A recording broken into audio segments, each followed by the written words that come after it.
How do you relate this to the raid at Mar-a-Lago and just kind of all of these other things? They've been trying to get Trump in different ways. And you mentioned kind of the state versus federal things. And I'm sure that this is probably, all people who think the same of Trump and that they want to get Trump on something.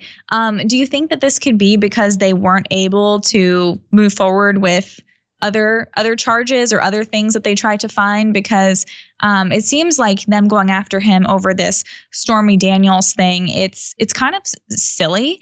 I mean, Bill Clinton probably, did much more, paid off people. And I'm not even saying that that Trump did anything wrong, but it just seems like a crazy reason to arrest a former president because there are many crimes that, we could say about Biden, Hillary Clinton, others. And so do you think that this is about the Stormy Daniels case, or do you think that this is kind of their way of going after him because they weren't able to do more from Mar-a-Lago or other investigations?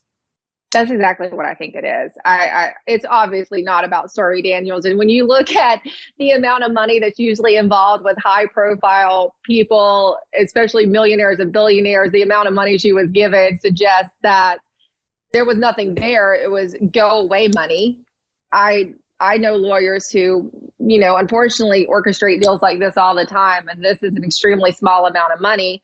And these do happen all the time. And I think you're right. I think, or what you suggest, they tried with the raid on Mar-a-Lago, but that all fell apart when you learned about Biden's retention of classified documents that sound much more sensitive than anything that Trump had.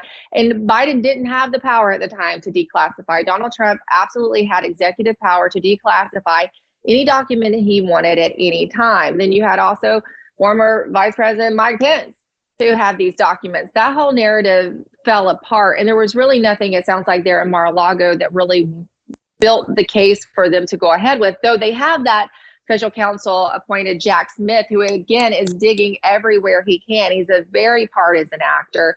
He's very anti-Trump, no matter what they try to spin about him. And they're still digging there. The issue with, let's say, the January 6th related stuff that they tried to get him on, right? Trying to build this narrative, this case for conspiracy with the Proud Boys, with Oath Keepers, with members of Congress. They haven't been able to find any true links there, and they're running out on the statute of limitations.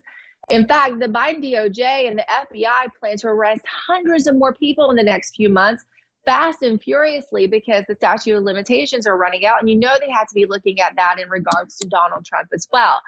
For this to be the best case they have, and this is extremely flimsy, tells you they've been investigating Donald Trump since 2016. They have spent day in and day out trying to take the man down. And if this is what they feel they can go forward with, it's extremely flimsy. But Danielle, we don't live in a country that exactly has rule of law anymore. You see how the J6 defendants are denied their due process.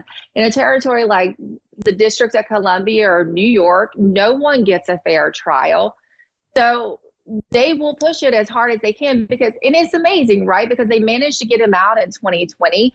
I know your father did the documentary that shows how they orchestrated it on one level, and there were so many tactics, so many measures they did to enable the steal, because it was a steal of the 2020 election, but somehow, in some way, they're still worried about him, which boggles my mind because I feel like there's been nothing done to fix what happened in 2020, and we saw that in Arizona 2022.